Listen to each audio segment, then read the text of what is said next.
அவனுக்கு 2 தோசை ஊத்தி போடு. இந்த என்ன ஆச்சுங்க? அவனுக்கு தோசை ஊத்தி போடு. என்னாச்சுன்னு சொல்லுங்க.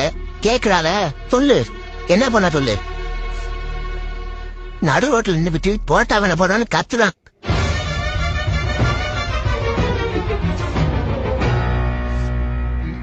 இல்ல தெரியாம தான் கேக்குறேன். என்னாச்சு உனக்கு? ஏன் தோசை பிடிக்கல? எதுக்கு தோசை பிடிக்க சொல்லு. கேக்குறேன்ல சொல்லு. உம்மன்றத எப்படி சொல்லு. அது உடட்டா தான் பிடிச்சிருக்கு. டேய் அவன் ஏற்கனவே சாம்பார் சட்டியில வந்து வச்சுட்டான்டா. இப்பதானன்ற அது ஏன் உனக்கு சொன்னா புரிய மாட்டேங்குது. புரோட்டா நல்லது இல்ல, தோசை தான். இல்ல அப்பதான் கேட்டேன்லடா. புரோட்டா வேணுமா தோசை வேணுமா கேட்டனா இல்லையா அப்பே சொல்லிட்டு உனக்கு பிடிக்கல அப்படின்ட்டு. அப்போ தோசை சாப்பிடலான்னு நினைச்சேன்ப்பா. அப்போ சாப்பிட வேண்டியதானே.